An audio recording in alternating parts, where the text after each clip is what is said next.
Hello and welcome back. This is Insti, and I'm continuing playing the Pillars of Eternity 2, the Deadfire. Okay, let's go outside to the sunshine. Well, it's not the sunshine, but outside anyways. Last episode, I do apologize. I was quite salty, especially at the end. Because, well, partly because it was quite hot, and that usually starts to get me a little bit edgy. And then, of course, the game and my own multiple mistakes, what I did. But yeah, my problem with the DLC is that I'm playing at normal. I kind of understand when you're playing harder difficulties, you have to have certain party composition. You really have to start micromanaging your party better. And I do agree that's what you should do. But and I do agree also that I didn't do the best I could have done in the fights.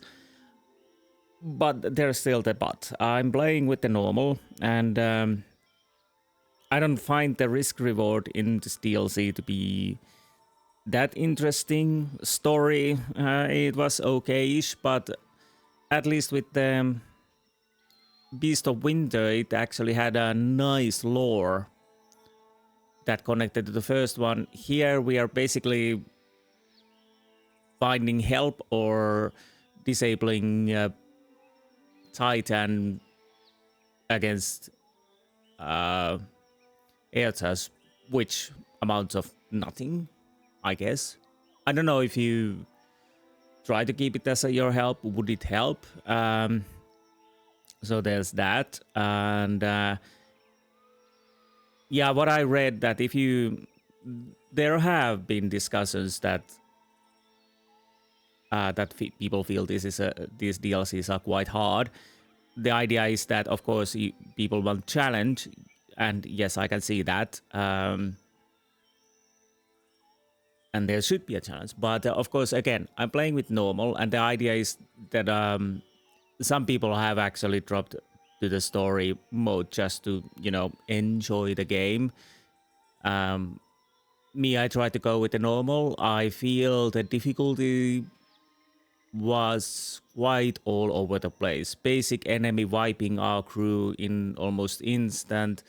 Then we are fighting level one skull level dudes, beat them, floor with them. Then it feels like it's a bit of all over the place. Maybe my party and items were better against those one level skulls, and that's why I killed them easily, but it wasn't great for the last boss, and that's why I suffered so much, which is probably quite accurate, because I've read that with a certain party composition right skills, it's a breeze. But as you're playing blindly, you are bound to make mistakes, and bound to have different groups, and you want to keep different people, different items. So I would feel that with normal, you should be able to still conquer, because it's normal. It's not it's a challenge, but not overly so. That's what I feel, at least. What I read about the, what was the quest? I'm not gonna do that. The proving the Seeker Slayer survival. Yeah, we're not gonna do that. It's apparently just a arena fight without that much lore until the end, and not RPG possibilities until the end. It's just fights after fights. So I don't feel like that's what I want to do. So there's that, because that would start to annoy me, I know, because again, it's more for a challenge than for the lore. So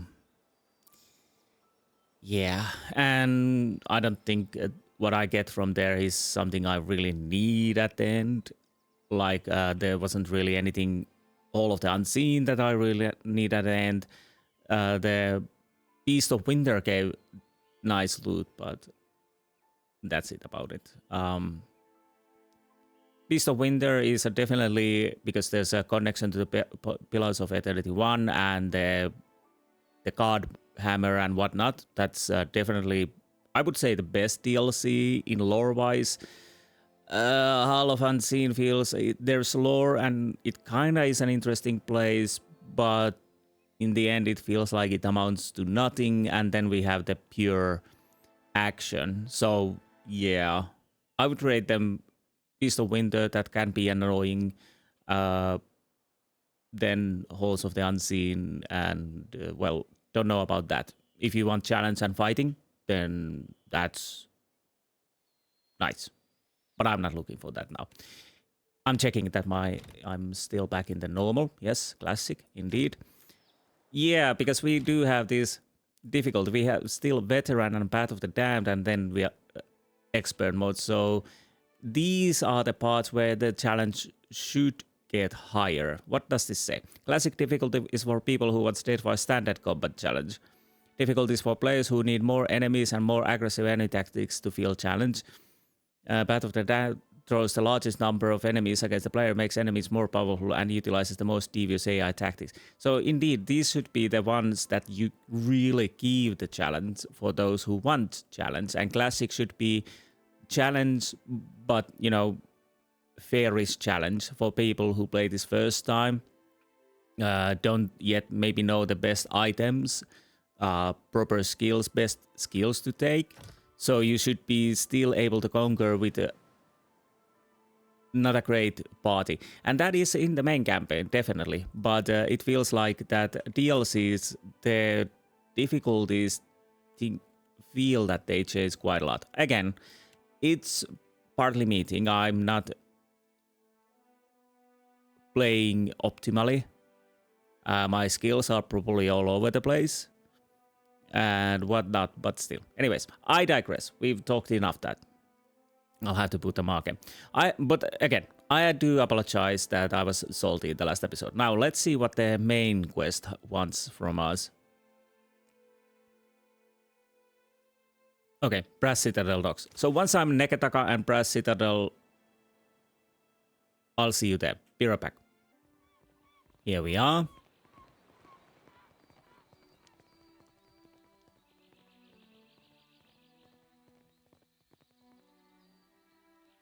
You did it. You really pulled it off. Hasanui Karu's grinning fiercely, her pipe clamped between her stained teeth. She starts to clap you on the back, but pulls you into a bone-crushing hug instead. The musky smells of gunpowder and white leaf waft off of her. You've given Rauatai a future. Thanks to you, we have only to seize it. Seize it. Still grinning, she clenches her left hand into a fist. The other soldiers are doing their best to remain at attention, though they can't help but exchange glances and whispers with one another, nervous and excited at the same time. Major positive. Jeez, I killed a queen and pretty much handed everything to you with a platter, and I get 2,000 copper. You are penny pinchers. Damn it. Then what are you waiting for? You said you had a way to Ukaizo. Waste no time on talk. She thumps you on the shoulder. Come.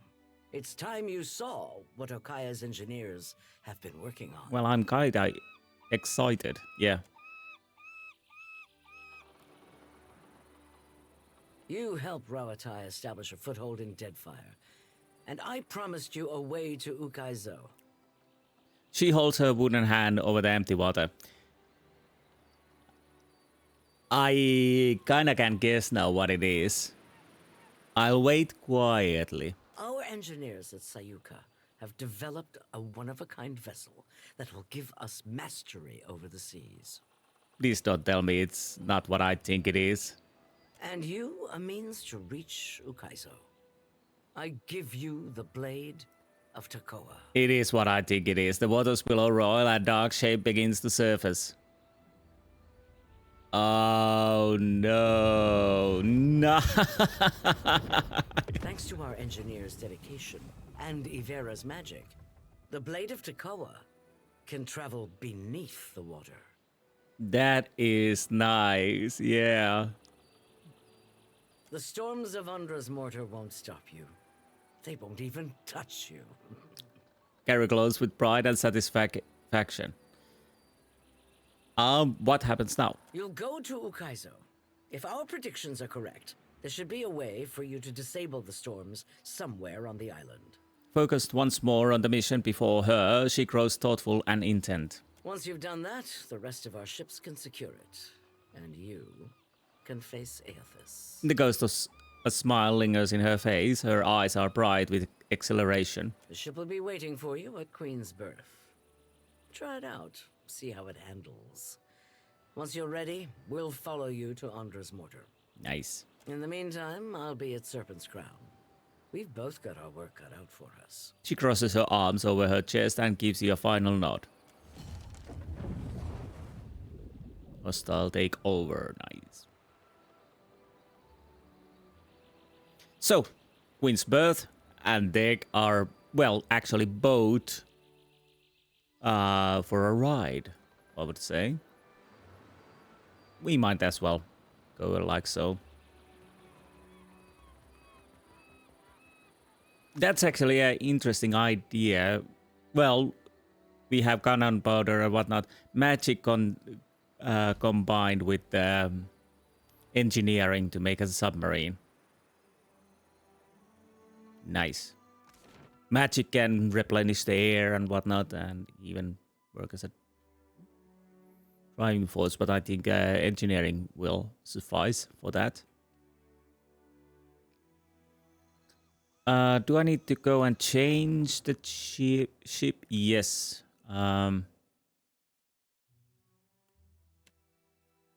Is there yeah, set active ship?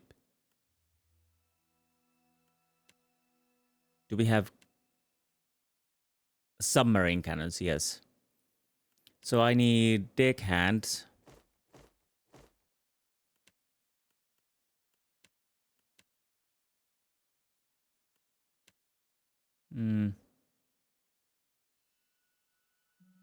Yeah, you're a deckhand. Obviously, we need a navigator. 2 cannoneers. A maini.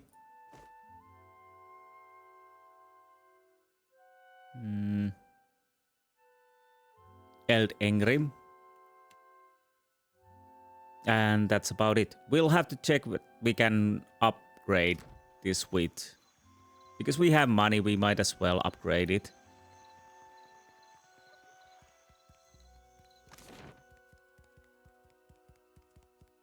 So let's go to our boat and see how it goes. Are you guys running or... Yeah, you are. Yeah, you are.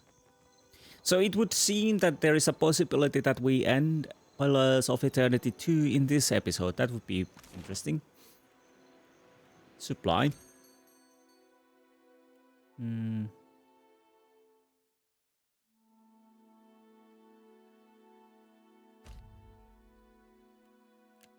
No, I don't need that many captain's quarters. Neither do I need menageries. I think these can be put on that.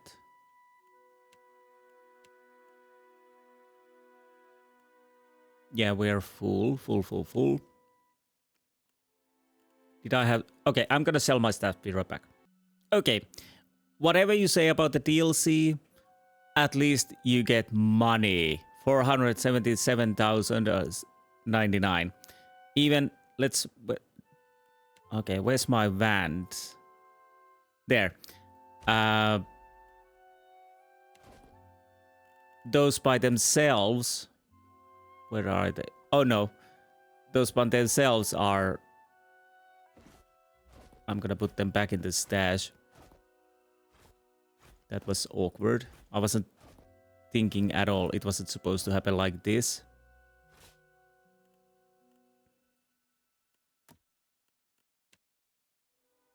Yeah, 21 wands. 416. Bam, 50,000. Wait, what am I not selling? Superb crossbow. Wake, well, we can keep that. Please don't tell me. Oh, there are a few more vans here. Why did I put them in stash? I don't know. But basically vans are... Yeah, 10,000 for vans or something like that. So, yeah, money problems gone. So, there's that at least. I was in the ship. I didn't realize, sorry. By sea. Let's see that if I have everything that I need or can upgrade with this. So now I could go and buy everything from the shops and upgrade pretty much quite a lot. So let's check our ship. Oh, boat, sorry. So, boat. It's a boat. It still is a boat. Nah. Really nice. And our victory flags are over here. Everything that we've beaten. Let's go inside and take a little look-see around here.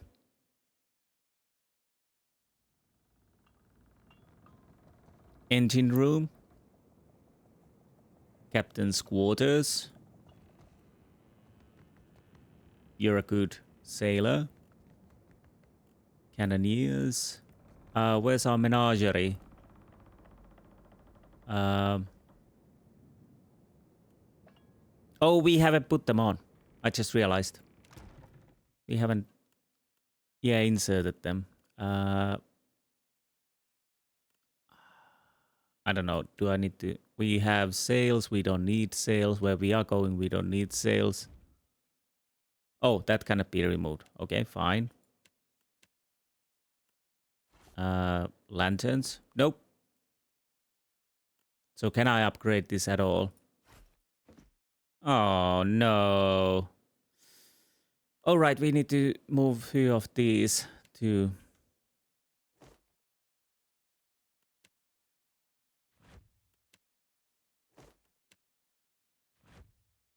Because we can. Then you are coming with us.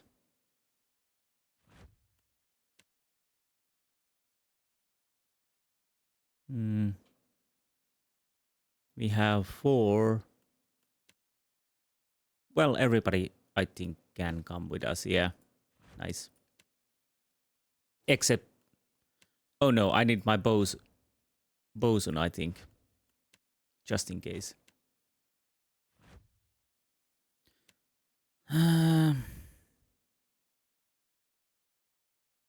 Let's take the worthless idiot. I kind of wish we could upgrade, but anyways, that's okay. That's fine.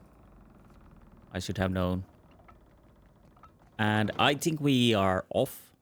So we'll see.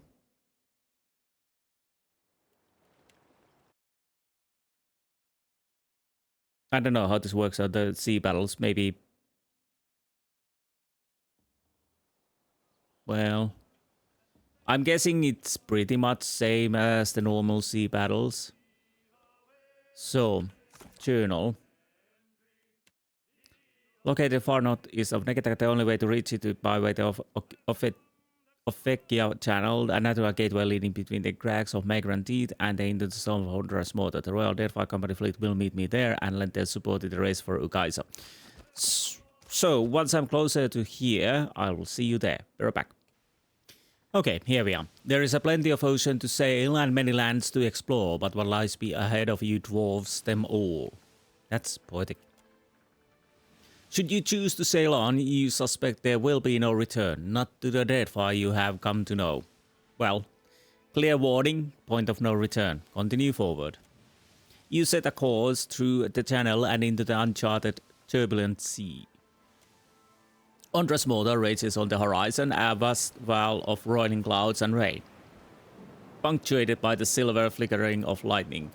The wind pushes against you as if to ward whatever lies beyond from submarines' approach. Submarine leads the fleet, crashing through the turbulent waters like an axe through the armor. God's alive, Beardle mutters, staring up at the storm. Little Loka... Oh, what's that? Sorry. My papers are flying here. Little Loka blinks at the blackening sky. Knew an old salt once who claimed the mortar were the edge of the world. I called him a fool. Now, though... The navigator's head shakes sadly. Now I ain't so certain. Head bowed slightly, Grim Guldran smiles. Today is a good day as any to learn what the gods have in store for us. I like your spirit, Grim Guldran. We're gonna make a captain out of you yet. Shit, Captain. One of the hands cries. Hostile vessels inbound to forward port. With a shake of the head, Beardle emits a grim chuckle. Suppose it be too much to ask to be let alone out here. The scale and stars of the Vailian trading company snap above many of the approaching ships, while others see mercenary warships secured with Republic coin. The approaching fleet numbers at least as many ships as your own, and maybe more. Beardle frowns against the wind. The fleet's turning, Captain, setting their gunboats against the enemy. Waving her hat overhead, Emaini whoops eagerly. Finally some goddamn excitement. And the hands look at you from their station. Beardle's eyes holds open. The crew stands ready. What are the captain's orders? Inspect the fleet. The Royal Deadfire Company dispatched over a dozen ships to support your cause. It's veritable masterwork of wood and metal, heavily armed and armored. Soldiers stand at attention on each chunk, their rifles at their shoulders, while 100 bronze cannons gleam from within the ship's gunboats. Study the enemy. Almost 20 Vailian gallants charge towards you, supported by another dozen ships under mercenary flags. Each ship's ports open to reveal numerous dark-mounted guns. Look over to your companions. Eder puffs on his pipe as he observes the enemy fleet from the end to end. After taking a full accounting of the array of ships, he assesses his pipe, puts it away, and looks to you with a cheerful shrug. Alot, paging through his grimoire, looked a calm concentration on his face. He meets you eye and smiles faintly. Maya holds out her arm for Isitsa. He flutters up to perch and nuzzles her cheek. She scratches under his feathers where he seems to enjoy it most. They share a locked gaze where something unspoken passes between them, something loving, duty-bound, and final. Then she turns to you and nods, resolute in facing whatever comes next. Shotty raises her lantern before her like a shield of light. It flares once brightly in response, and she nods to you, ready.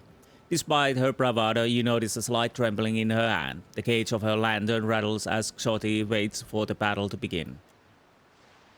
Well, I'm not gonna leave my friends to fight them all. All hands to battle stations, we're joining the fray. The deck vibrates as a cannon fire erupts from the enemy and ally alike, filling the air with hot, hissing metal and banks of thick grey smoke. Beardle grasps your arm and thrusts finger out towards the sea. They're coming at us full sail with the wind at their back. The round hull of Vailian gallants bears down on you, and it takes you a moment to discern that the armored figures towering over the soldiers and crew on its decks are steel-clad construct.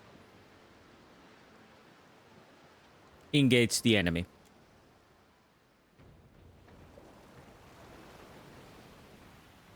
Copperhead points into a dark spot on the distant horizon. Captain, vessel approaches. You squint to the horizon and see unfamiliar colors snapping in the breeze. The ship draws near and its crew throws open the gunboard. Close to port, give no quarter, charge.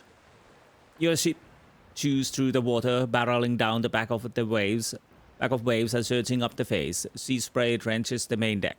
With a deafening crunch, submarine and the Bride of Old Valia collide, sending shards of wood enemy sailors flying. With a rousing cry, your crew throws grappling hooks and boarding planks across the gap between two ships.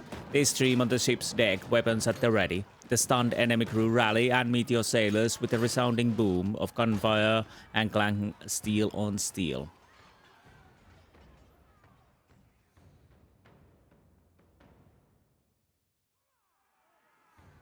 Here we are, boys.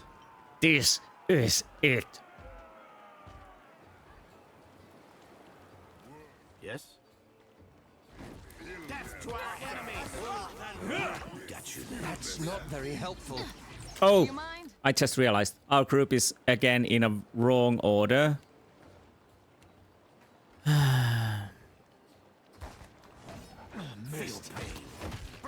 You know, you should be a little bit back there.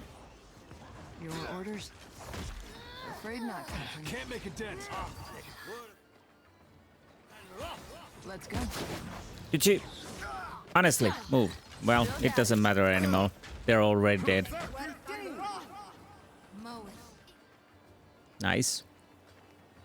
Share coins with the crew, yeah? Oh, hell. One down. Couple dozen to go or something like that. The rumble of cannons provides a steady percussive accompaniment to the choral screams of the dying. The deck pitches and rolls with the twisting of the sea, and smoke drifts lazily across the choppy waves. Ondra's mortar churns to the east, the sifting clouds and the shimmering curtains of rain hypnotic. Fixes on you a frown. Ain't over yet, Captain. The mate gestures out across the water. A pair of colossal gallants flank Hasanui Karu's armored chunk. As the mercenary ship close on your ally, they pound the smaller vessel with the repeated rounds of cannon fire. Ogre corsairs wave heavy clubs from the gallants' decks, impatient to board the chunk. Captain, the Hasanui is about to be overwhelmed. Maya grips the railing and looks to you. The ogre poses an overwhelming advantage, and submarine is the only other ship near. Without your intervention, the fleet's commander stands no chance. Engage one of the galleons. Submarine turns, barreling towards the ogre-crewed galleons in the hope of offering your allies a reprieve. We are not leaving him alone. And close to port, give no quarter, charge. And your ship choose through the water, barreling down the back of waves, surging up the face. Sea spray drenches the main deck. With deafening crunch, submarine and the scouts of Abbott collide, sending shards of wood enemy sailors flying. Okay, this is the same. We are not leaving our friends to die. After all, we are all in this together. And we have a contract. No prison. Right on target. This is futile.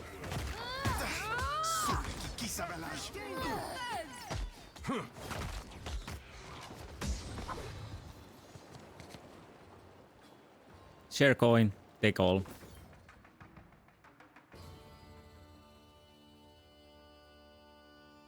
It's not like I need the coin. The rising winds do nothing to clear the obscuring haze of choking smoke. Popping gunfire punctuates the timpani roll of cannons, and the shouts of desperate sailors vie with the screams of the dying. Enemy and ally alike disappear into the morass, which glows from within, illuminated by burning wrecks. A ship looms out of the darkness to the port, and its crew call warnings in their desperate attempt to avoid the collision. They fail, and the submarine heaves as the enemy vessel slides along its broadside. Another craft appears directly ahead. With no room to maneuver, submarine grinds it up against it. Sandwiched between the two enemy ships, you are trapped. Insti, we're being boarded, Alert calls. Pouring out of the haze, Vailians swing from deck to deck, cursing your name. Well, they will curse it even more. Scourge of the Vailia. Butcher of the Vailians. Nice. Yes? That looks complicated. Still got it.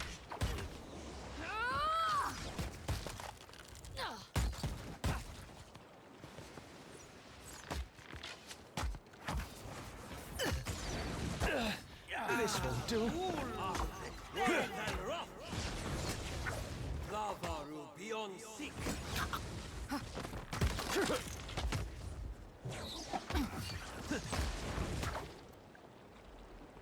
They'll hurt yet. That's right. Kill them all.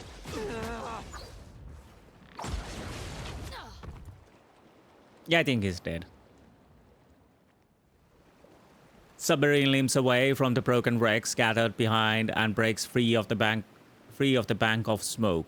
In the distance, Ondra's motor rages, nothing between you and your goal. To aft, the Vailian gallants lie scattered and broken. A few remaining vessels fleeing west towards Maigran's Teeth and Port Mache beyond. Ragged cheers rise from your allies and compatriots. Cheers collapse into cries of horror as the surface of the water explodes upward, tearing a nearby ship in half and throwing sailors screaming into the sea. A creature rises from the wreckage, a monstrosity of slick adra and gleaming metal. Places a hand on your shoulder. Who places? We've had the gods' alone luck getting this far. Submarine don't stand a chance against whatever that is. Our only hope is the storm. Captain, we can't let that thing near the fleet. Maya turns panicked and looked at you. For everything we got left at that thing, maybe we can give them a chance. Give them a chance. Submarine cannons open fire on the monstrosity and your iron flies through. The beast cringes under the barrage, its head wiping around to focus on you. 5 vs 6. Well, that's actually quite hard check. Because you don't have that many people in the submarine.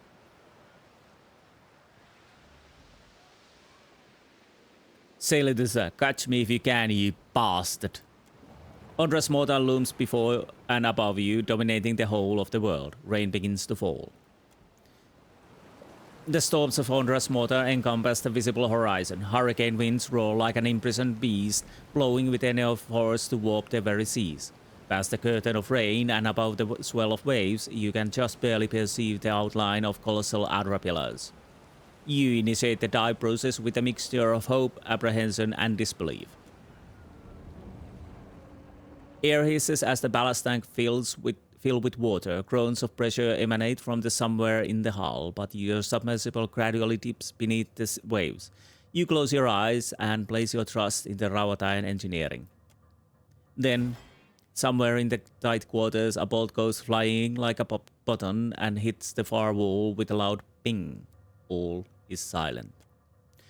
Slowly but surely, the propeller spools to life and carries you forward beneath the storms. You navigate around the trunks of massive adra pillars rising from the sea floor, but the work of crossing Ondra's Morton accomplished with ease.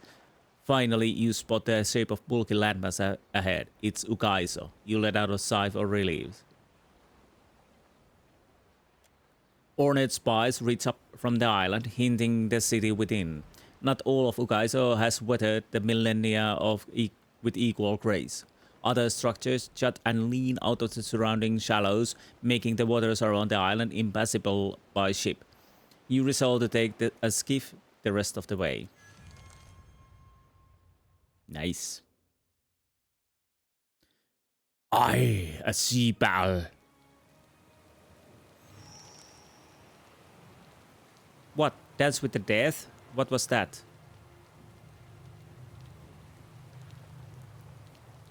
I'll have to check.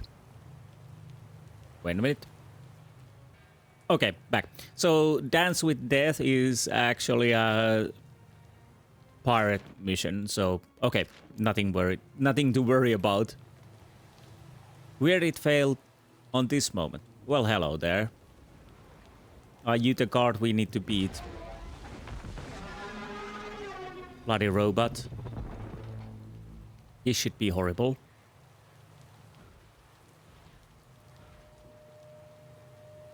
This should be absolute horrible. The creature stares down at you with only dim recognition of your presence. Water drips down the tip of its mallet-like head. Whoa, that's where would you even stab something like that? I don't know. What manner of creature is this? It's a robot. Stay close, Ishi. That's one heavy bird. Oi! I'm not too proud to admit when I'm scared. Terrified, actually. To be honest, there's nothing wrong to be scared. The construct turns to the sound of speech, showing only dim awareness of the meaning. It swivels its head back around to face you. So alone. Never alone. Is Ukaizo reached? A voice paws at your mind in a clumsy, unpracticed fashion. You feel something like the mental equivalent of a squint. Yeah, by a colossal cone made of Adra. Where have you been? Here. We have been here. Where are the gates of Ukaizo? The construct rolls its gaze towards the city. We guard the silence of Ukaizo. You are a disturbance. Bronze blades grind together with a discordant shriek. Be that as it may, I'm not leaving. Eothas has disturbed the bones of Ukaizo. The old pacts permit him to pass. But you will go no further. Ukaizo is closed. The gates are barred. If the gates won't open, I'll tear them off their hinges. The silence of Ukaizo will be restored. Time will dismantle your bones. Nodding, the construct attacks.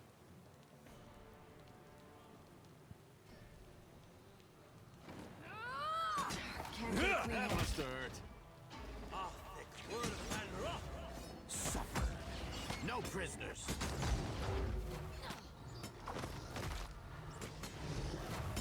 I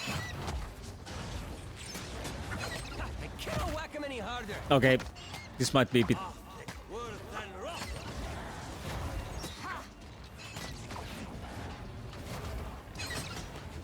Bring them down. We need to destroy these others first.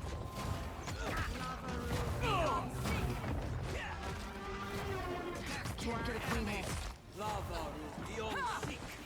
Don't kick me. Oh, it was Eder. Then do what you do. Kill them all.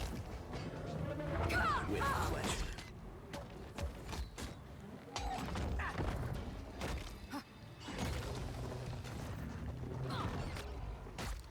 I hate that when... Might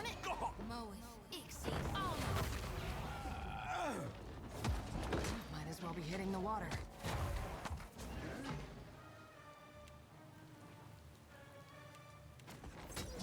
No prisoners. Come on, deal with that one. We're almost done with that. Thank you. Didn't work. How you doing? Still spells? Most inconvenient. I know, I know.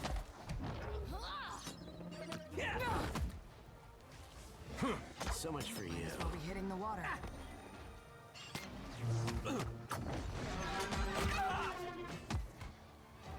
Okay.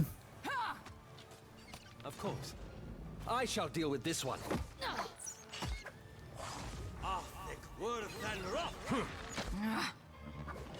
Bring them down.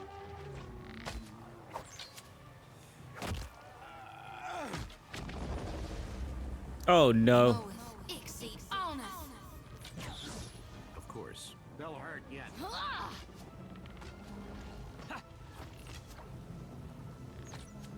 Please die, please die. No prisoners. Allah, no time for that.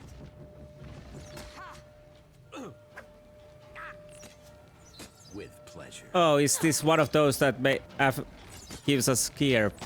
That's annoying.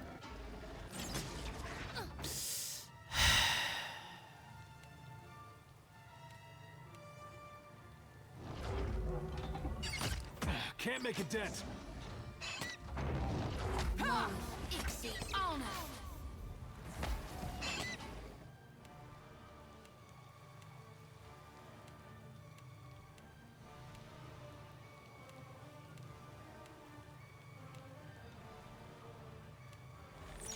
as well be hitting the water. You see that, Ish?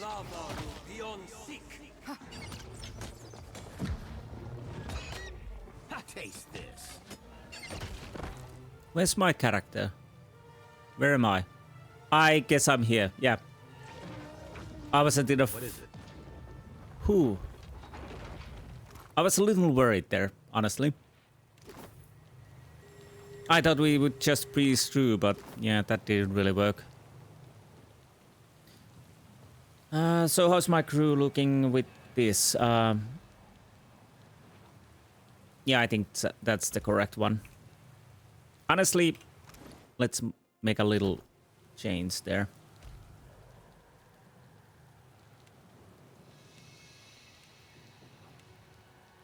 Like so. Actually, sorry. Like so.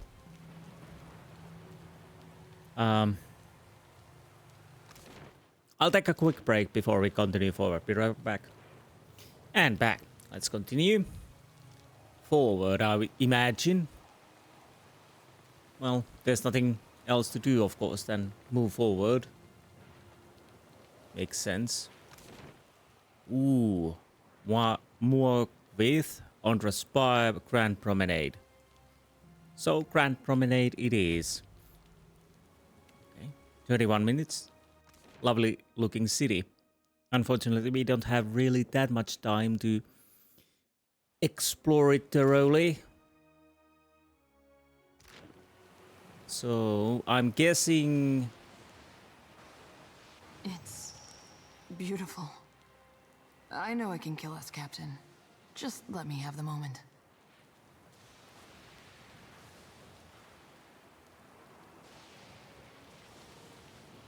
It is indeed beautiful. I do have to say the graphics and the art is very nice. I do love it. I'll see it done. Erosion has softened the bronze features, giving the proud statue a brooding air. Descending into the city would be suicide while the relentless storm rages on. Well, it would be, yes. So let's go and disable it. A furious storm obscures the sprawling city below, but you can make out the shape of distant spires reaching up from the flooded ruins.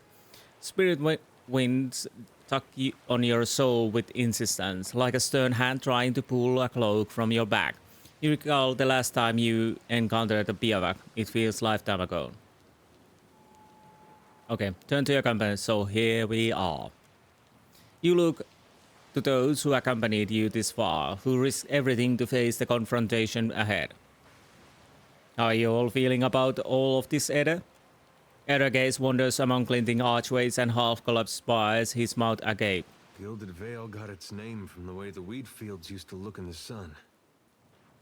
But this place really is gilded.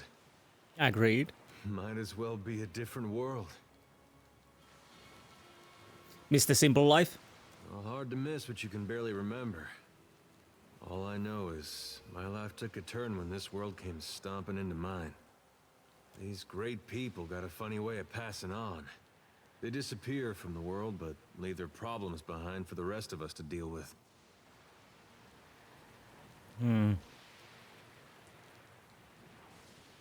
That's why we're here. We're going to face this. Whatever comes, we're going to see people through.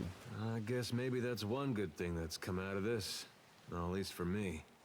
I got something to do with my life that doesn't involve hauling or shoveling. That is true. Whole world's about to face the biggest test it ever saw. What Eothas is doing, it's gonna change everything. We may not survive. Kith, I mean. That may be, or may not. You know, I broke a wheel once too. First thing I thought of when we learned what Eothas was doing. My mom had this spinning wheel, and she loved it. Eder bites his lower lip, his guilt still evident. Well, I was playing with it in the way a young child might when his parents are out, and that wheel came right off. It wouldn't go back into place, so I pushed it harder, and pretty soon I'd broken off a spoke. Broke off 3 more trying to fix that. How the hell did you try to fix it then?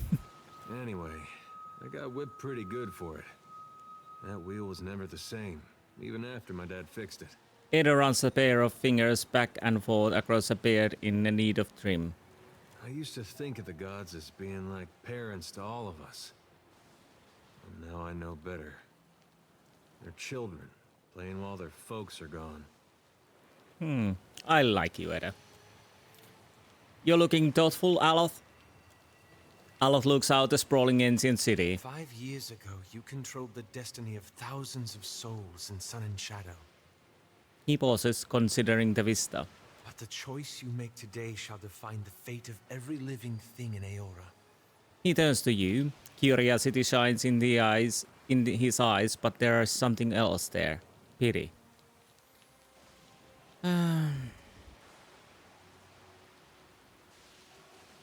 Whatever I choose, the world will be shaped just as much by countless factors outside my control.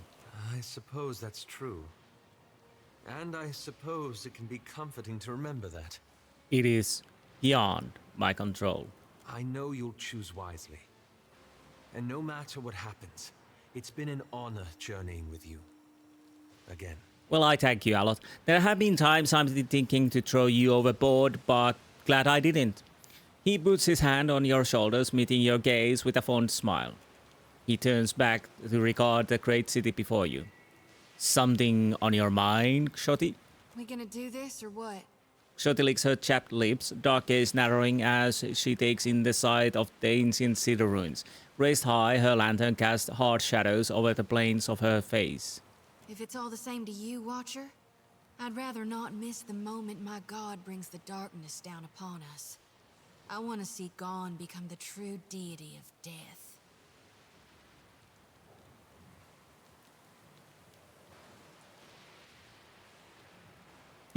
If we survive this... No, never mind, I'll tell you after. Think we can reason with him? Sway a god's will? You trying to make me laugh? The lantern rattles before she lowers it. Well, if anyone could do it, I reckon it'd be you. Well, we'll see what we do. Tell me, Watcher, can there be a god of light and birth if souls themselves can no longer be reborn? But new souls... Well, there still is children coming in, so yes. She points her lantern toward the shadowed ruins in the distance. Ukaizo's broken bones. Okay. Passionate, benevolent. So we go. If we survive this... No, never mind. I'll tell you after. I'll hold you to that. A cheeky grin blooms, but just as quickly dies. I thought it'd be different, how it turned out. But I couldn't dream of any other way. Shoti sets her jaw grim. Now then, shall we go face my god for one last time? Find out what it is we can or can't do in these end times. Sounds like a plan. Whether we're meant to wither or thrive. Yep, let's go. Consider me your second shadow. Oh no. Maya, any thoughts? Shoti thumbs her copper gauge of her lantern as subconscious attempt to reassure herself. Maya, any thoughts? So, here we stand on Lost Ukaizo. Maya shows her hands into her pockets, sighing. She glances around, wearing an unreadable expression. You expected more? My parents gave me an earful about the horizon-spanning beaches and towers reaching beyond the stars. Maya snorts, shaking her head. All I can see is good folk tussling over a wasteland. Time to confront Eothas, hopefully for the last time. You know what you're doing?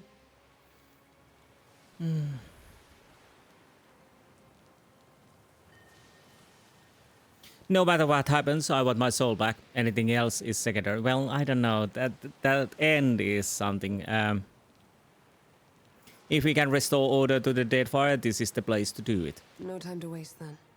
I'm about as ready to confront a god as I'll ever be. Well, can you ever be ready to confront a god? Maya smiles, but there's a lining of unease about it. We're doing good work here. Setting foot on Ukaizo is a statement that no one can ignore. You should be proud. Thank you. Captain, She furrows her brow, searching for the right words. I don't know what's gonna happen to us, but I want you to know. I know. I'm not scared, and I'm glad you're here with me. She grabs hold on your hand and squeezes hard. We can get through this, Maya. I know we can, Captain. We're good like that. Yep. Go give the green boy a piece of your mind. Indeed. Maya folds her arms and looks out on the city. She reaches down and pets Isija when he nuzzles her leg, but says nothing more. I think we're as ready as we can be. Let's go. Okay, that was nice. A tiny engraving reads, in memory of Tumu, Tapua, and Tokima, Ngadi's first chosen. I guess we need to just go forward. I don't... Yeah, it's broken.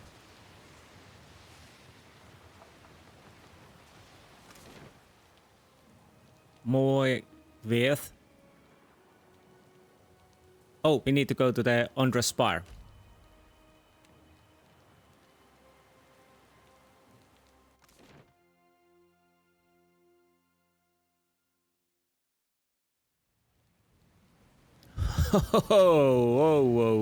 Whoa, nice. Really nice. Well, time to see what we can do in here. I guess we need to press buttons. Leave it to me. Though the device atop the tower spins in wild, blurring revolutions, the air around it is still and calm. You stand in the eye of the storm, which has cordoned off Ondra's mortar from the rest of the era for thousands of years. You see antiquated control panel, its levers engaged in a position of activation. A deep percussion shakes the tower by its roots. Somewhere in the obscurity of the storm, Eothas rears back his first to deliver a mighty blow. The control panel has weathered the millennia before better than the rest of the city. A layer of dust covers its elegant glass tubes and great copper levers, which appear both intact and fully functional. Deactivate the machine. You grip the largest of the levers and bring it up to its starting position. The vibration of machinery gradually slows and turbulent winds grow calm. Well, that was easy. That is nice. If I haven't said that before. The machine controlling the storm winds down. The clattering of its machinery settles into a low whir and then, at last, hiccups to a halt. Beyond the tower, the black, roiling clouds of Ondra's mortar roll away from the ancient city of Ukaizo, with only a tired sigh of wind to see them off. And on that last breath of wind comes to you a familiar sound. The ring of a bell. The bell's ringing is soft, not the clangor and torrent you've grown used to. It calls to your soul, and your soul yearns to follow it. Your soul flees from your body and into the beyond, chasing that sound. It leads you at last to Berath's realm, to that cold platform and room of endless doors. Watcher, your journey nears its conclusion. The pallid knight stands before you, her gaunt face impassive. I'll go with the usual say nothing. Soon you will confront Eothas for what will likely be the final time, and you will do so as the herald of Berath, the only creature on the face of Eora to whom he will listen. Remember that. How could I forget? The pallid knight inclines her head to you, black hair hanging lank in her face. She steps back and cedes the floor to Helia with a small, resigned sigh. If Eothas truly intends to go through with his mad plan to destroy the wheel, a generation's worth of souls will be trapped in the in-between. So many would suffer. How can Eothas be so cruel? He cannot just abandon them. Eothas must help the Kith find a quick solution. I like the birds. Especially this one. He looks quite sleepy there. Abaddon strides forward. Eothas thrust this crisis on the Kith. They did not bring it upon themselves. Their only mistake was entrusting us to watch over them. Who will help them rebuild their world now? Eothas will reveal every secret of the gods. Will Kith be able to change the established order if they have no wonder to inspire them? Eothas must help them resolve this quickly, lest every one of Eora's few remaining mysteries be laid plain. It's Eothas' obligation to help us fix what he's about to break. Should Eothas leave this decision solely to Kith? We are past the point of help. We need to be led. Okay, I'll say nothing. With the wheel destroyed, Kith will tear themselves apart. It is the gods' duty to prevent that happening, lest they doom us all. And as Kith must be ruled, so too must the gods. I say that if Eothas is so eager to throw down the mantle of power and step aside, I shall take my rightful place as Queen of the Gods again. Oh, of course you do. Sure, yeah. Keith will tear themselves apart. Aren't we doing that already? You're not stopping that. But anyways, yes, of course, Queen of the Gods. Kith are strongest when they follow our lead, and we are strongest when we lead in turn. United in purpose with the gods, Kith can accomplish things that without us, they could never have even begun. They must be shown their boundaries to surpass them. How do you know that? I think you need Kith more than Kith needs you, maybe. Kith will not solve Eothas' puzzle on their own. And without an established order to fight against, the bonds that bind them dissolve, and they fight amongst themselves. We proved how ill-suited we are to leading ourselves. Perhaps you're right. Voideka doesn't want them to solve it. She wants to be queen over all, or over you all. How can we trust you to lead us after this? No, we have to figure this out in our own time, at our own pace. Say nothing. That confidence is what will save Kith, wrong button. Watcher. Do not lose it when you stand before Eothas. I misclicked the 4. Sorry. Boudica's firm hand is but the motherly smothering of Helia by another name. Mortals should have no special advantages. Only once Kith have striven to improve themselves through trial will they truly know their measure. Kith must suffer to find their strength if they are to survive the world into which Eothas drags them. Our intervention in your struggle would be a cruelty and counter to our purpose. He lets his words hang in the air for a moment. Gaze, level with your own. Indeed. Kith must discover for themselves what it is they are worth, and of what it is they are capable. What we do for them, they do not learn for themselves. Trial breeds ingenuity. If our work of generations was not in vain, Kith will succeed in spite of Eothas' actions. Maybe, yeah. I have faith in Kith's ability to meet Eothas' challenge. Do not mistake my words for indifference, Watcher. They are born from a fierce belief in your potential, not a refutation of it. Eothas wouldn't do this if he didn't agree with you. Maybe we're not doomed after all. Thanks for that. Verdict has been dripping pessimism in my ear like poison. One of you has tried to convince me that mortals are destined to fail, but I don't believe it. You would abandon us just like that when we need you the most. Spare me. Our leaders couldn't even work together under the threat of Eothas destroying the will. Say nothing. Eothas wouldn't do this if he didn't agree with you. Maybe we're not doomed after all. And yet you came to Ukaizo with only the Rauataians at your back. All that Kith stand to lose. And even then, your leaders could not join hands, squabbling instead over prestige and resources. You believe that will change when my final death comes calling? You are a greater fool than I thought. First, you squabble between yourselves, even now. Those leaders didn't join hands at any time. You didn't make them to join hands, so, well, I think we can survive. Margaret is blinded by her affection for mortals. She does not see that entropy is the destiny of all things. If Eothas were wise, he would destroy everything. End life. End reincarnation. End death. Kith have had their chance. It is time to let silence reign. Really?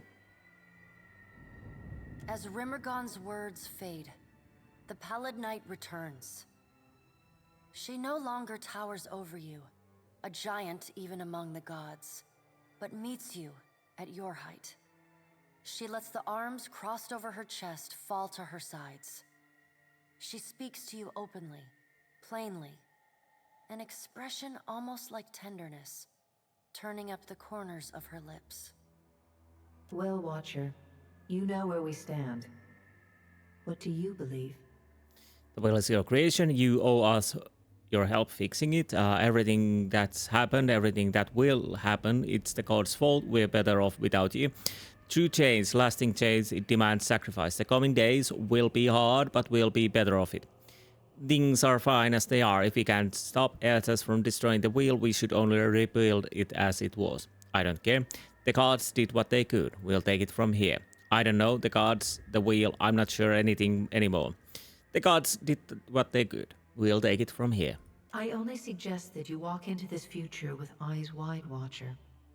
The mantle of responsibility is a heavy one, broad though Kith's shoulders may be. Well, there is a time when you really have to start taking the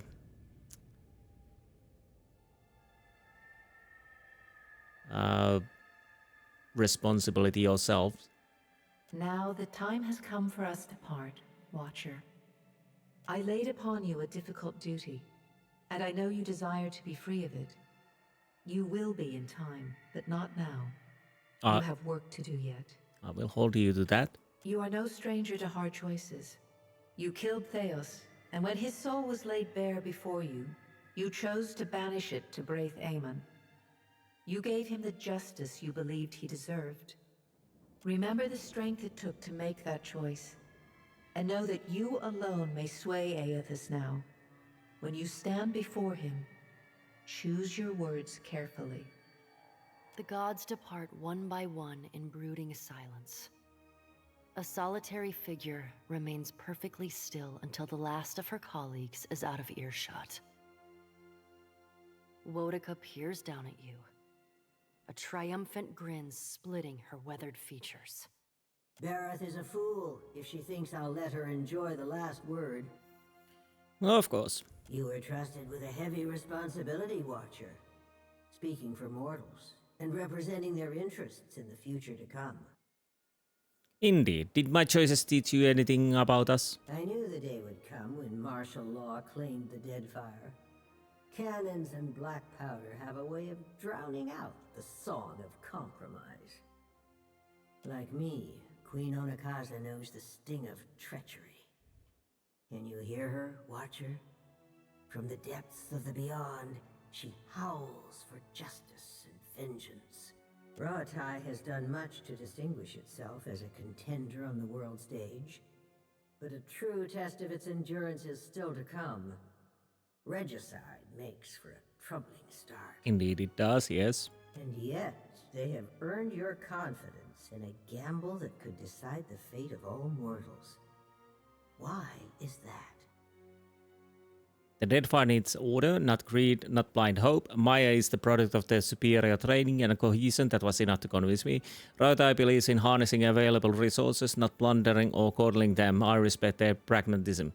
Well, they did offer me a submarine. What can I say? It's a submarine. I can't refuse it. I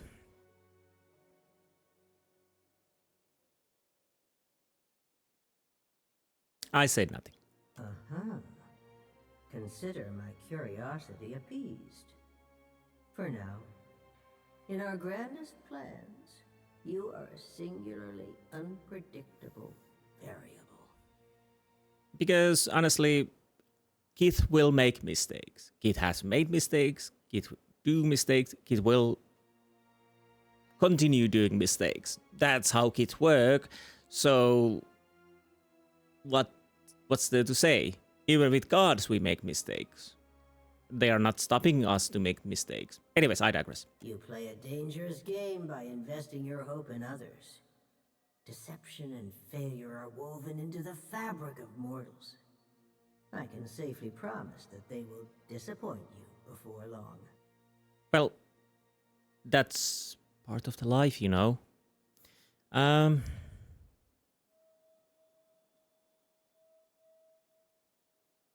Say nothing. Whether you heeded my wisdom or not, everything you've done to get this far has informed our view of mortal kind. I hope you're satisfied with your performance. We've learned much from each other. Say nothing. Nothing could convince me that mortals are equipped to steward their future. Your efforts to prove me wrong were admirable, and my detractors will likely use your example to oppose my rule. Well, to be honest, I didn't care to prove you wrong or not. In the end, as you said, it will be my choice, not yours to make. Once Rauatai learns to sustain itself, they may have a fighting chance. But I am not easily swayed. Good for you. A difficult road lies ahead of me. Your alliances have made proving my argument an uphill battle. Well done, I suppose. Eothas will no doubt have a sunnier outlook on mortals and their chances of success. He already has everything he wants, so go and listen to his empty-headed idealism.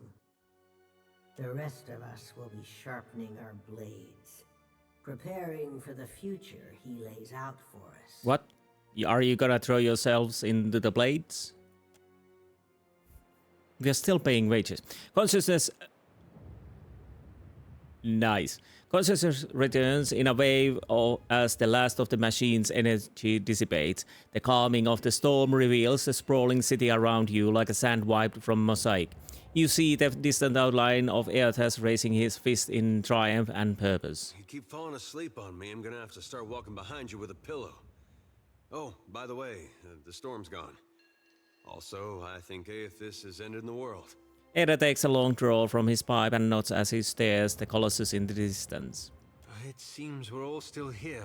Aloth glances around, rubbing his head gingerly. If all your missions involve this many head wounds, then I volunteer to set the next one out. Maya rubs the back of her head and winces. Izita lets out a pained squawk. Oh. God's darnation. My head. Shoti presses a palm onto her brow as she struggles to her feet.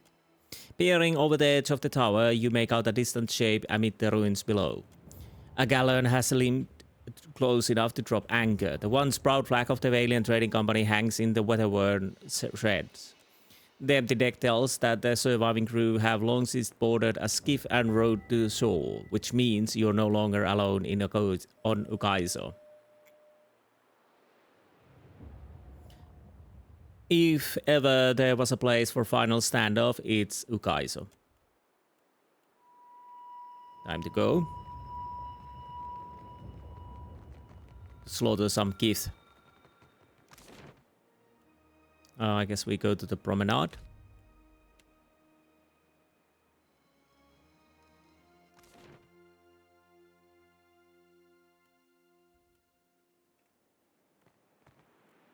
Watcher! I suspected you'd be troubled the day I heard your name. Yeah. Castol carried your candle right up until the end. And here the poor fool used to be such a fine judge of character. You have always known where my loyalties are, Watcher. It is a shame it had to come to this. Her voice is calm, but you can see her jaw flexing as she sizes you up. I'm tired of listening to you prattle.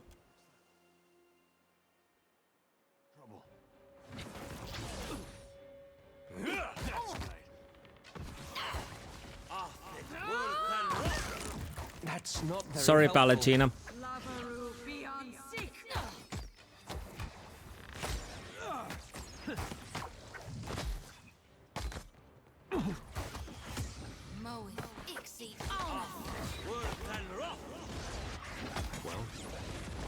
Kill them all!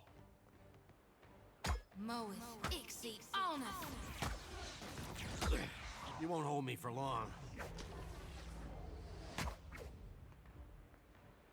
Death to our enemies! Dar she blows. I shall take my stuff back, thank you. So let's check the journal. How are we doing as in stats for now? 1 year, 6 months, 17 days. Enemies defeated 338. Giant luminescent spore. 89,726 points damage total. Highest single target damage 136. Crits 629. Hits 7,838. Damage taken 43,089.9 times knocked out 30. Party. Total enemies defeated 2,304. Most powerful enemy defeated Aether Oracle of Vale. Most time in party Aether. Doesn't surprise me. Most enemies defeated Insti. Most total damage done Alot 100,696. 100,962. Highest single target damage 176.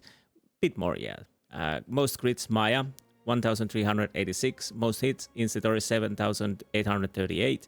Most damage taken me. Most times knocked out Alot. Well, he creeped up forward. Aether's highest single target damage 111. 70,156 is the total damage done. So I did a bit more. He's around 100 less kills. Alot killed 324. 60 less than me. 64 actually. 100,000. Yeah, 100. Over 100,000 is the total damage done, and 175. You're done 79,580. Not bad. It's even more than Aether's. 297 killed. Bit more than Aether. Highest single target damage 78. Shotty 216. 50,000. Decent damage, of course, because she's a healer. 91 is the highest single target damage. So, Alot, how many times? 41. You won me by 11. Interesting. Anyways, I digress. It's time to move on. That might be our last fight in the game, if I'm honest.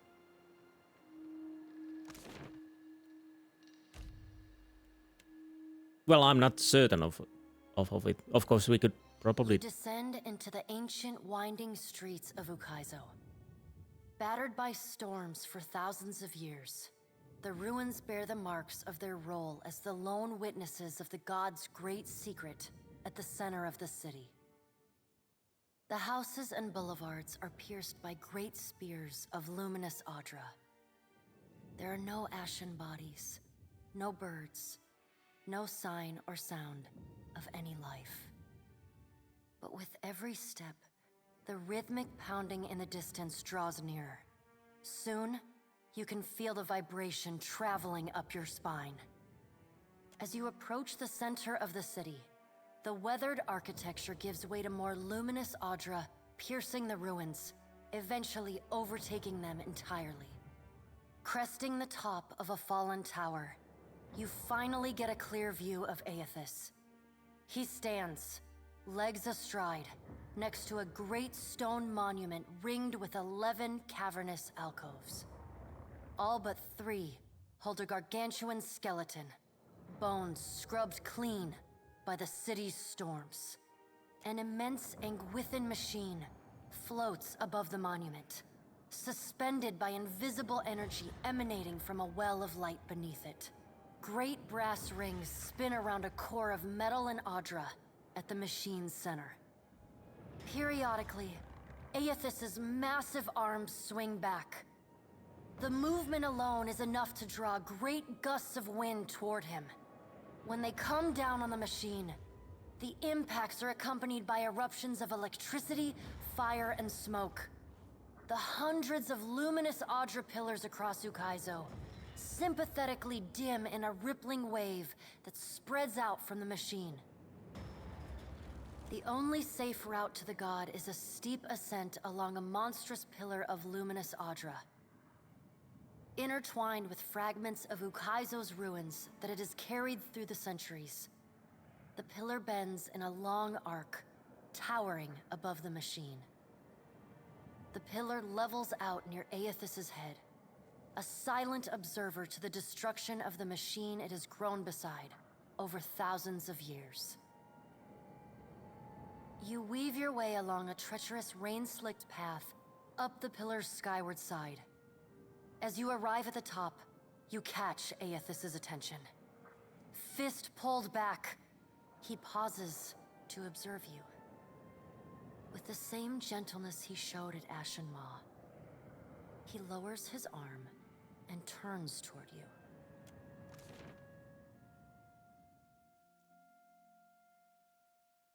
Strange to see Ukaizo in this way. It may be hard to picture, but this city was once full of life. The Huana, yes, but also kith from many other cultures. Great hanging trees shadowed these boulevards. Gardens sprawled across the open rooftops. Each spring, a festival procession would wind its way from the hillside into this valley. The celebrants would pass through a steep walk among the stalls of foreign merchants, flowers falling upon them from all sides. All people of all nations, together in a celebration of new life. Such was the power and beauty of lost Ukaizo. It must be marvelous. The soul of Vailian separates out from the masses trailing in your wake. He looks up at Eothas and clears his throat. Been a while, old friend. Widewin, I did not think to see you here. But few things go as expected when the Watcher is involved. We were a good team. Once. But this isn't what we fought for. Ain't you just burning the harvest because you planted the wrong seeds?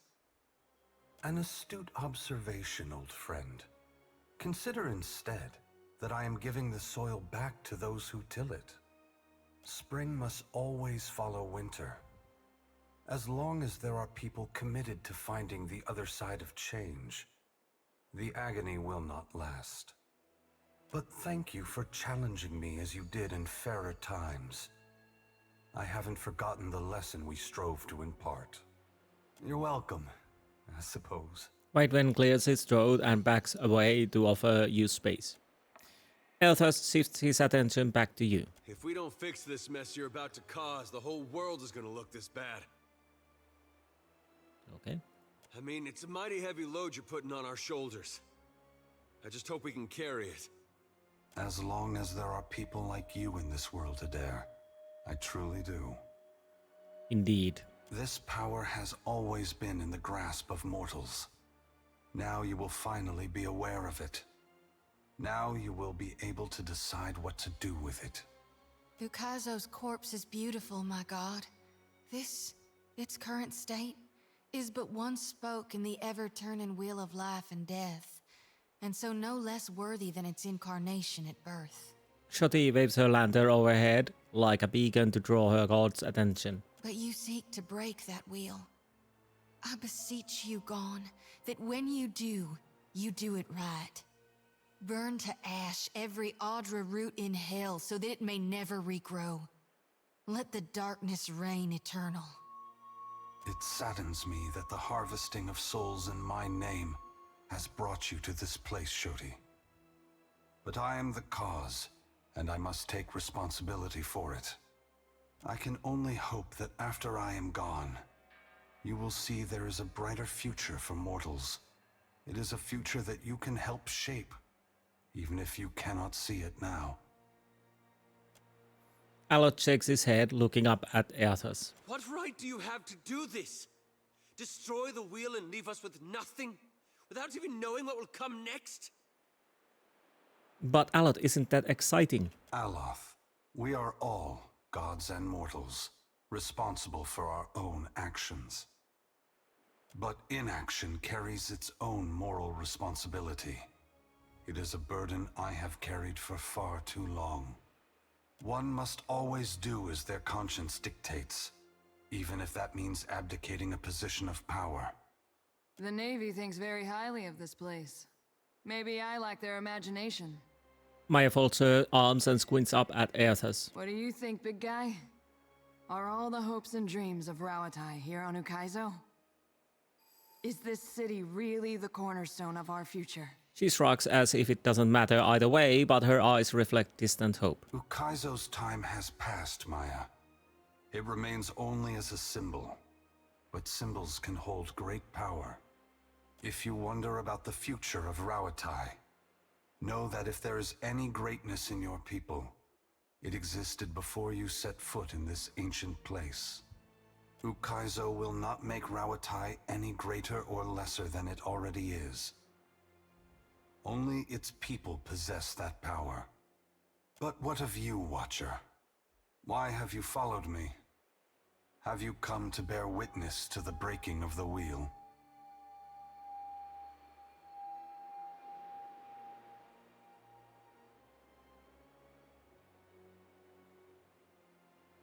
Only to bear witness. You are welcome to do so.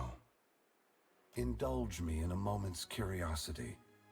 There is something I wish to know about Eora, about Kith, that I can only learn through your eyes. Go on. You followed me all this way, dodging an armada, navigating an impenetrable wall of storms, voyaging across uncharted seas, besting a guardian who existed to bar your trespass, with the machinations of gods echoing in your ears. All the while trusting in the institutions of Kith to get you this far, and earning their trust in turn. Whatever else happens this day, that much is remarkable. I believe that mortals possess the strength to collaborate and shape a future of their own design. Not all of my brothers and sisters agree. I know. By relying on others and coming together in a time of crisis, you illustrate my point. The gods will witness you and question their assumptions about how responsible, empathetic, and sophisticated mortals can be. Empathetic probably isn't the word I would describe my character. Anywho. What inspired your decision, Watcher? Did the choice echo your foundational beliefs? Or were you influenced by observation? Rauataians know how to respond to a threat. The future will need their cunning. History is written by survivors. It would be irresponsible to prop up lesser authority. I wanted to prove Vodeka wrong. She thinks mortal cooperation is destined to fail. Someone made me an offer. I took it. Nothing personal. I don't know if you can explain. I gotta go with I wanted to prove Vodeka wrong. She thinks mortal cooperation is destined to fail. Vodeka has been especially active since the downfall of her favorite operative. Have you ever considered that she is mentoring his replacement? Maybe. His gaze lingers on Alout for a moment before turning back to you.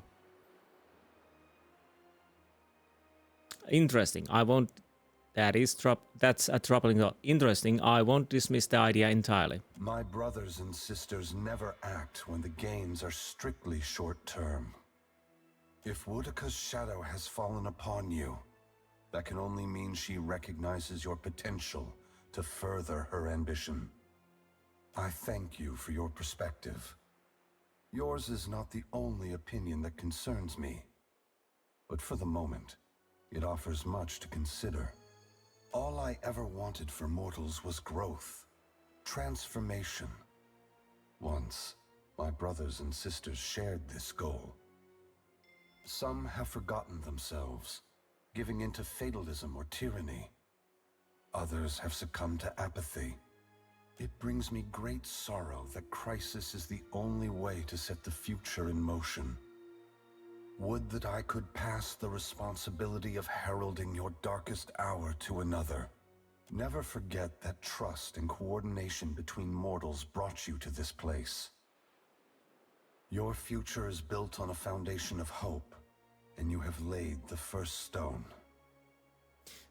Thanks for the lesson. What happens next? I must attend to my final work now. I cannot delay any longer.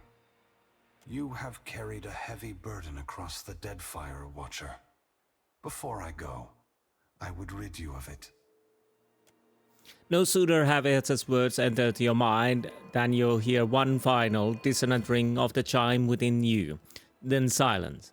The knot that formed when the pallid knight first addressed you in the beyond is now gone. You are free now. As free as any of us can be. Many will come to you for help in the years ahead. Animancers, priests, even the gods themselves. I have great hope for you. But always remember that your future is for you to decide. Use your freedom well. Eothas squares himself to the machine. As you move to a safe distance, he draws his fists back and resumes his assault. The blows rain down with increased fervor, but the machine perseveres in spite of his efforts. Spreading his arms wide, Eothas draws power from the luminous Audra clustered around the valley. The energy courses through his body, limbs overflowing with intense light and waves of heat. He returns to his task, each strike bringing with it the sound of cracking stone and twisting metal, the flickering of luminous Audra across Ukaizo. As the ancient machine finally begins to succumb to his strength, so too does Eothas's body, built to withstand the passage of thousands of years. The great Audra statue has finally been pushed beyond its limits. Cracks appear along the hands, then race up the arms. Eothas does not slow his assault, but continues unabated. Its brass rings twisted, the machine spins erratically but withstands the relentless barrage. Eothas stands astride it and pummels the base of the machine. Soul energy begins to flare out from the machine's heart, warping the air with the intense heat. Eothas drives his right fist into the machine's center, the core of metal and Audra. The god lets out a deafening shout, something between a cry of anguish and a roar of exultation. You see Eothas's arm shatter upward from his hand through his elbow. A flash of light and heat bursts from the core, accompanied by a cacophony of destruction. The moment passes. As Eothas's shout echoes throughout the valley, your eyes begin to recover. The god's work is accomplished. The great machine of Ukaizo has been destroyed. The wheel has been unmade. As Eothas's voice fades, the enormity of what you've accomplished sinks in. You have confronted a god. You have rediscovered the ancient city where the wheel was forged, and you have seen the wheel shattered. What comes next is uncertain, but already the legend spreads of the Watcher, who survived Andra's mortar and stood toe-to-toe with Eothas. Caed Nua's body finally goes still amidst the rubble of the Angwithan machines, yet it continues to glow. Priests and mystics have strange dreams of an island of eternal dawn at the eye of a storm, a port where the tide never flows out, a roadside tavern whose door leads only inward. As a watcher, you see what these dreamers cannot. The souls of the departed drifting toward the Audra Colossus and the twilight afterlife within. Whether it is a temporary haven or a permanent end will depend on what the Kith of Eora are able to accomplish on their own. The greatest hope seems to lie with the Rauataians, whose plans to excavate and rebuild the shattered machinery of reincarnation draws many of the engineers and weather mages who once irrigated and protected their rocky homeland. And while Caed Nua stands frozen over Ukaizo, the gods look on the labors of Kith, but they do not intervene. They watch and argue, wager and conjecture at how, or whether, mortals will solve the puzzle set before them. As Rauatai's engineers had predicted, turning off the machine at Andra's spire calms not only the storms of Andra's mortar, but also those in Rauatai. For the first time, citizens of the mainland admire the beauty of sea and sky, without wondering when they will unleash destruction. The changes to Rauatai, however, extend far beyond the weather. Rauataians had long forged their identities around enduring hardship and laboring together. But over time, as their cities and crops flourish under sunny skies, they find they need one another less. Inevitably, some lament this softer, easier life. Others point to national self-reliance, to burgeoning industry, to families that did not have to send their kin abroad, as evidence that the new ways are vastly preferable to the old. Besides, Rauataians everywhere still share a purpose more urgent than any the world had ever known: reforging the cycle of reincarnation. The changes to Deadfire are just as significant. The Ranga Nui declares the archipelago an extension of his empire, and his administrators waste no time in making that true in deed, as well as in word. Rauataian gunships patrol Deadfire, hunting down pirates and smugglers, including the Principe. Divided as they are, the pirate nation stands little chance against the organized might of Rauatai. Aldis keeps them fighting until the very end, losing most of her ships in a grand battle that Rauatai's lord chanters will sing about for years to come. As Rauataian farmers, merchants, and laborers move to the archipelago, there is little room and less patience for the Vailian Trading Company. The Ranga Nui soon forces the Vailian Trading Company to surrender its holdings in Deadfire, straining relations with the republics. Rauatai knits its new archipelago together with all the tools of government and infrastructure. New ports spring up across Deadfire, guarded with sturdy Rauataian bronze and run with dispassionate Rauataian efficiency. Most Huana remain, even as their homeland changes around them. Their huts and lodges are cleared to make way for towns of stone and brick. The walls that are built to protect them also cut them off from the freedom of the open sea. Those Huana who trade caste and prize share for Rauataian unity and striving prosper. Others mourn the passing of their queen and see the end of their way of life as a precursor of the doom of Eora. The mysterious deaths of Governor Clario and Storm Speaker Ikawa provoke hostilities between the Vailian settlers and the Huawan residents. What starts with angry words escalates to retaliatory killings as each side blames the other. By the time anyone bothers to question the strange coincidences surrounding their deaths, including reports of a cloaked Omawi woman seen in both the port and the village, both sides have gone too far to turn back.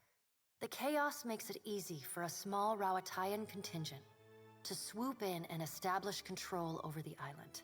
Within days, they eject the remaining Vailians and pacify the Huana. Port Marge becomes a valuable outpost, and one that allows Rauatai easy control over the southern end of Deadfire. It is, by all accounts, a smooth and exceedingly well-run operation. As the balance of power changes in Deadfire, so too does Nekataka transform. While Hazanui Karu directs her fleet from Ukaizo, Atsura stays behind to manage Nekataka. Under his oversight, sturdy walls and artillery batteries rise to protect the city. Ships bearing settlers from Rauatai and staple goods from the archipelago churn the waters of Queensbirth. And despite the vacancies at Kahanga Palace, Atsura retains his simple quarters in the Brass Citadel. The pirates continue smuggling food into the gullet, and the Raparu embrace their benefactors, aiding and concealing their smuggling operations. Over time, the gullet becomes a hotbed of piracy. The Watershapers Guild is allowed to remain in Nekataka. Its members continue their arcane art and dream of finding the ancient secrets of their practice. Your brief encounter with Letharn proves deeply influential for the children of the Dawnstars. Plagued with nightmares and haunted by the deaths at Hesango, Letharn begins questioning his faith in Eothas. At first, his fellow Dawnstars chide him, but that changes as word of Eothas' deeds at Ukaizo spreads. After all, what business have they worshipping a god who denied his own legitimacy? The children of the Dawnstars respond to Eothas' sacrifice by taking up the lanterns and sickles of the Harvesters of Gone. They become pilgrims of essence, gathering souls across Eora and ferrying them to the haven within the Adra Colossus. Others will repair or rebuild the wheel one day. In the meantime, the Dawnstars will care for the souls of the dead. With the Adra at Pokakohara destroyed, and hopes of a Vailian outpost dashed, the tribes resolve to leave Tikawara behind. Small and mobile, they move amongst the Kuaorakuhu Islands, where they escape the notice of larger powers.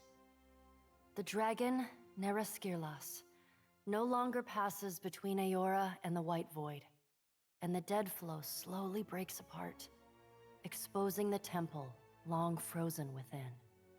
In besting the Beast of Winter, you earned the Death God's mercy rather than his enmity.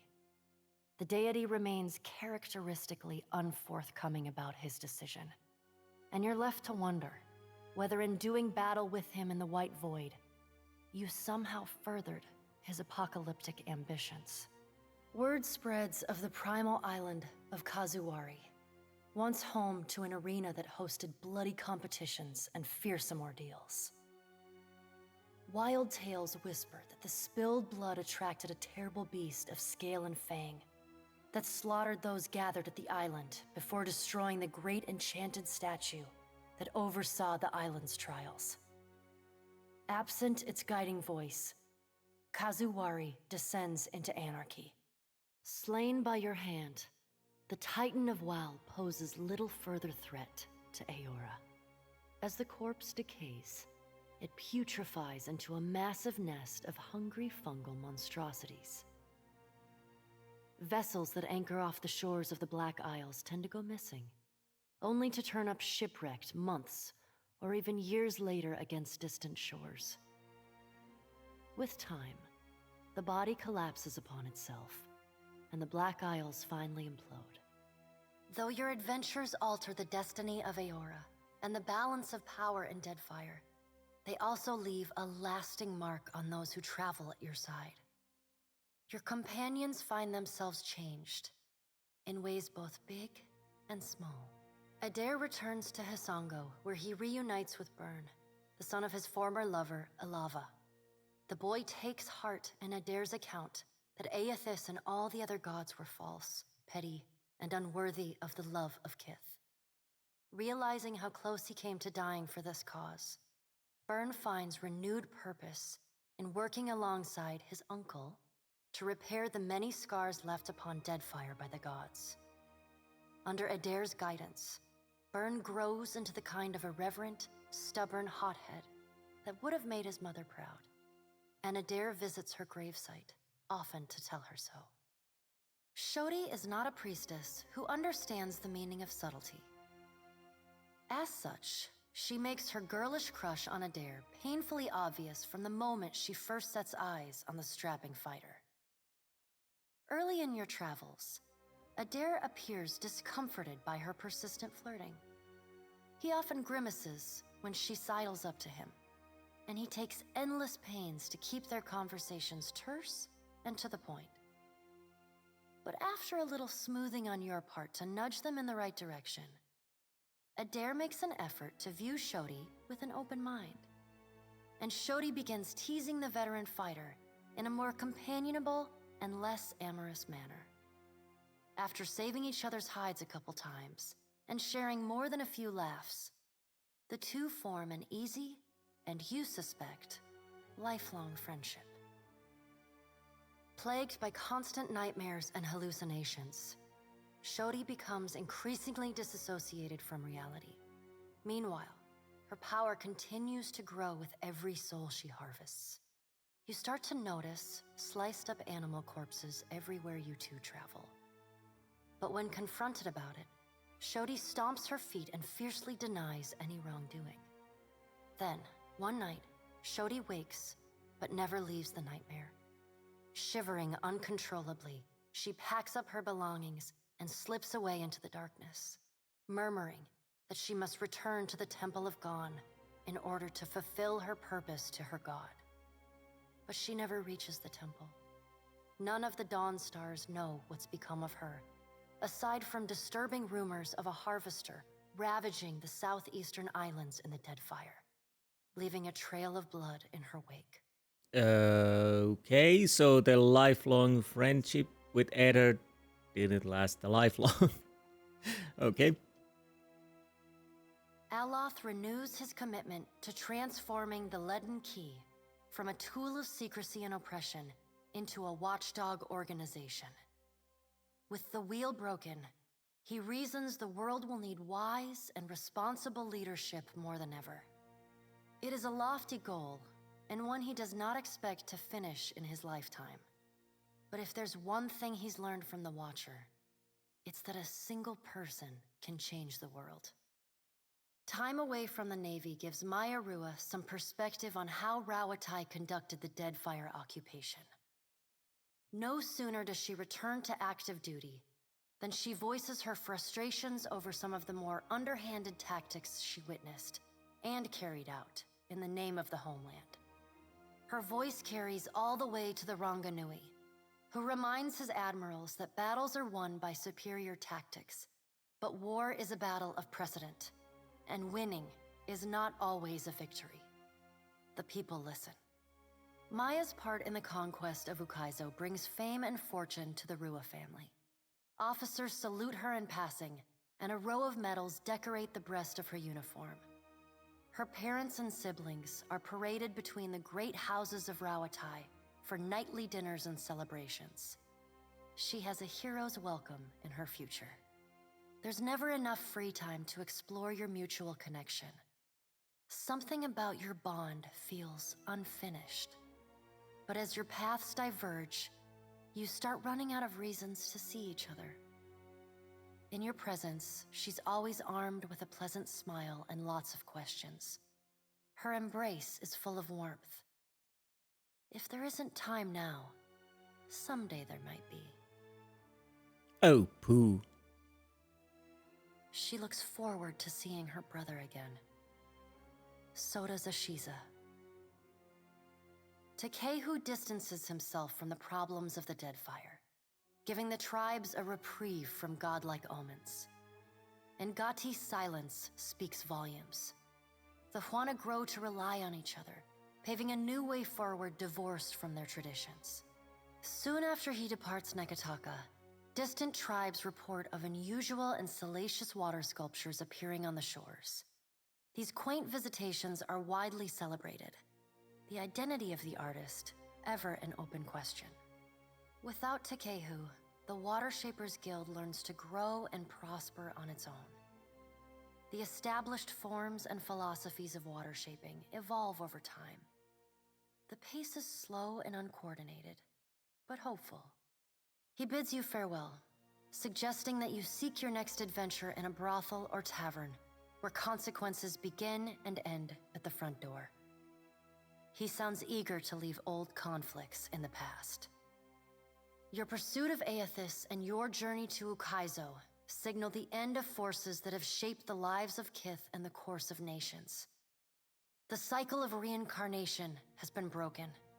The storms of Andra's mortar have calmed. Yet each ending promises a new beginning. As the sun rises over Ukaizo, Kith turn their gaze eastward, wondering at what lies beyond, and at the world they will fashion for themselves. As the Watcher of Caed Nua and the former Herald of Berath, you return to your ship and begin the long journey home. You hope for calm weather.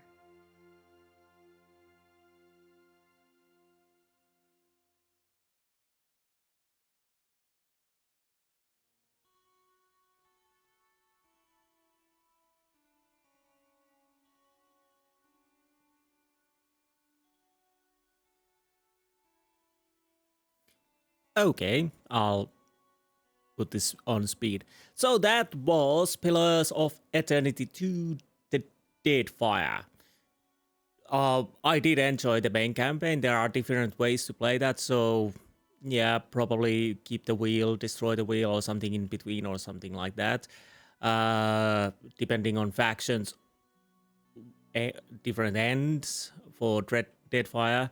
Also, you could go without the factions and what. So I definitely enjoyed the game. I had fun time with the main campaign. I tell you that. It was a interesting game, and I really enjoyed all the time in the main campaign. That being said, the DLC tested my nerves, as you may have noticed. So the DLC is, I don't feel, for me, it isn't as good as I had hoped compared to Pillars of Eternity 1, where I actually enjoyed the DLC quite a lot. Of course, there were problems there, but still I enjoyed quite a lot the Pillars of Eternity 1's DLC. Because it felt like these were just, okay, we need to have something. Like I said, Beast of Winter is definitely the best for me because of the lore and connection to Pillars of Eternity 1 and connection to the God Hammer. And telling about the history and Vaidwen, because that was something that was quite interesting tale. So it was interesting to deepen that lore part. Then the others were, the last one, of course, the Seeker Hunter, blah, blah, blah. That I don't know, but what I read about it, it's more just fighting and there's only a little bit lore at the end. So if you... Seeker Slayer Survivor. So... I don't know, it wasn't for me. Definitely not for me. If you want more fighting, more action, testing different skills and whatnot, then that is a good buy, probably. But if you want more story and less fighting, then maybe it's not a mandatory DLC at all. I don't feel like I missed anything because I didn't do it, because I'm fairly certain what I get from there isn't that interesting or needed for me. Funnily enough, Beast of Winter was one of those DLCs that I think I got most of my better equipment, what I used till the end. So there's that. The Forgotten Sanctum, I don't know. It kinda was fun at the start, but it started to go a little bit... And...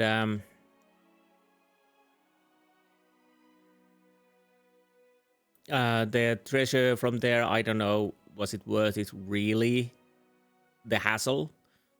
And there wasn't that much lore. Of course, it tells more about the archmages than anything else. I missed their the hidden treasure, I know that. I don't know what quest. Of course, faction quests went bust when I choose a faction, so there's that. I don't know if I missed any other quests, probably a few and here and there, most likely. But yeah, I kind of, for the main campaign, I do enjoy it, and I can see my playing it, at least the main campaign, again in different ways, and with different characters and different styles. So that is something, well, not straight away, obviously, but a little while. It's more compact than the original Pillars of Eternity, I would feel. How much did I play this? Where do I see that? Wait a minute. Over 117 hours, I think. So in that regard, it's much shorter, I feel, than the Pillars of Eternity 1, and it is. And in that 117 is the what I played when I played this first time, but never completed. Only the start of the getting the ship. So maybe 5 hours. So 110 probably is the average what I played this. Well, the true time without pauses and whatnot. So yeah, I did enjoy the main campaign, definitely. And enjoyed overall the changes they made.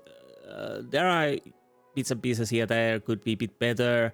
Maybe a bit clearer with how the skill wording or whatnot, because it's sometimes it was hard to decipher what the intention was there. Sacrificing the crew member, yes, it was fun to do it, but I don't know, I never used the Veil effigy, so it's worse, I would feel, worse bonus than what you got in the original, but it's so I don't know, is it really worth it? I don't know how good the Veil's effigy is. Maybe it's really good, but it's only one use.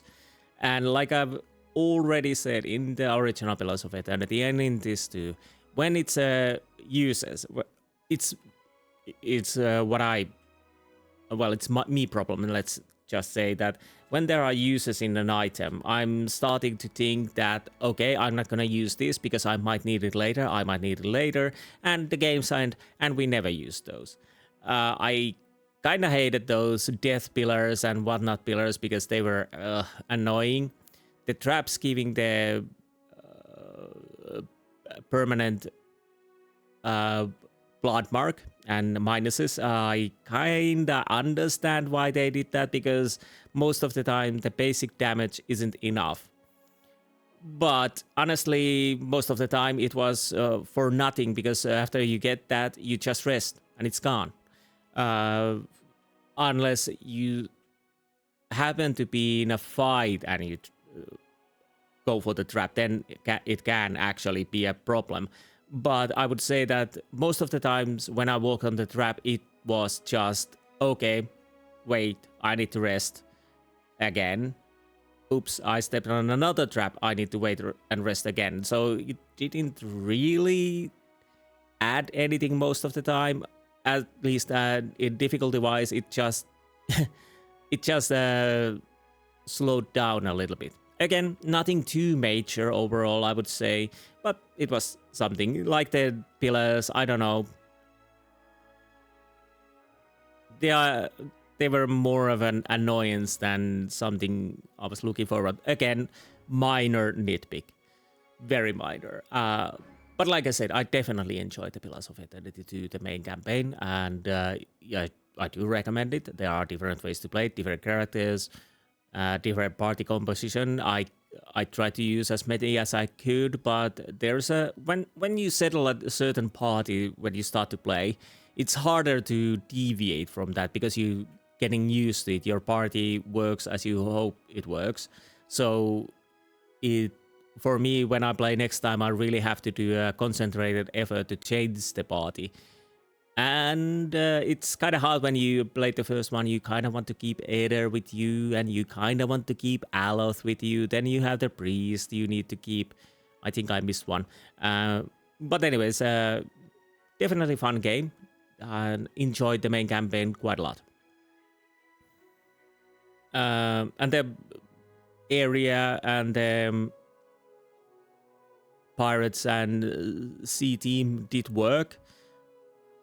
What I thought that firstly would be annoyance to see, it wasn't that big of a deal. Sometimes it was a bit, okay, we had to sail here and here, but it wasn't that big of a deal, especially when you upgraded your ship and the food and drink basically became non-issue once you started to rack up some money through bounties and selling stuff.